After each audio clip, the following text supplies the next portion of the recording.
Hi everyone, today I'm going to do something that I've been wanting to do for a while. A couple months ago, some of my students turned in a bunch of questions in class. I thought it'd be fun to do something a little bit different with them. So Caius is helping me today. Caius, say hi.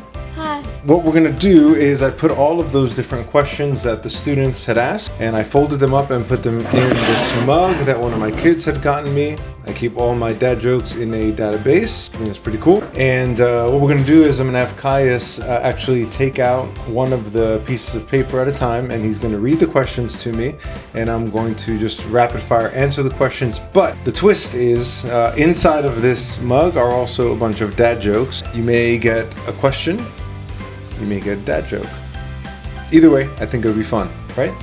Okay, I'm going to give this to you, and when you're holding this, you get to talk into it. Sound good? If your house is cold, just stand. You want me to read this one? Yes. This is a funny one. It says if your house is cold, just stand in the corner. It's always 90 degrees there. That's a pretty funny one. You get it? Because the corner is 90 degrees and that's a good temperature. What if we take these and we dump them out and you pick one out of a pile? You want to do that? You want to dump it? All right, Caius, why don't you go ahead and get one of the big pieces of paper, and then we'll see if that's a question there. Question: how can the Uzi-saur story be better or made better in your opinion? Yeah. How can the Uzi-saur story be better or made better in your opinion? So I have some 6th grade boys who they put together some different stories. Shout out to the Turkey King. That was a great story that I think I read some of those to you also, Caius, didn't I? Well, some of the other students have put their heads together and made another line of stories called Uzi-saur, and they're asking how could it be made better in my opinion. And actually what I told them the first day that I got this question, they need to develop the character within the story a little bit better than they did. What did the man say during his interview at the mirror factory? On reflection, I see myself doing this job. Oh, that's funny. On reflection, I can see myself doing this job. That's pretty funny. Do you get it? Because you're working at a mirror factory. And that's you get your reflection when you're looking in a mirror. Cool. Why didn't the people watching Jesus' death not do anything? Ooh, that's a really good one. Do you understand that question? So the question is, why didn't the people who were watching Jesus die when he was dying on the cross, why didn't they do anything? Why didn't they stop him from being crucified?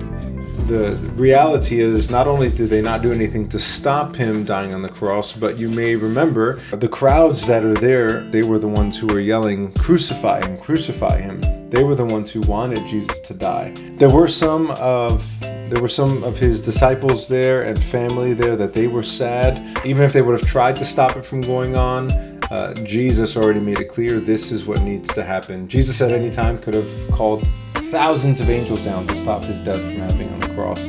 But then our salvation will not be secured in him. That makes sense? Okay, all right, next question. Okay, what's the question? First favorite food. First favorite food? What do you think my favorite food is? Donuts. Donuts? What?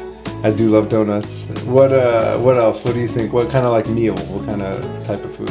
Empanadas. Oh, empanadas are very good. Yeah.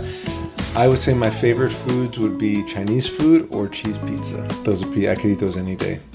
Yeah. How about you? What's your favorite food? My favorite food would be empanadas. Empanadas, really? Whose empanadas? Mom's. That's right. Good answer. Smart kid. Let's do one more. Let's see if we have any more here. Was some kids asking about when our next field trip would be in the school, which funny enough, we're actually doing a field trip this week.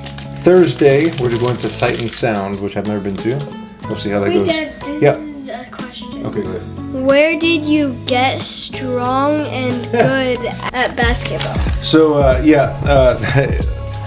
somehow my students think that I'm good at basketball, but they're pretty good. It won't be long before they're better than me, but some of them think that I'm good.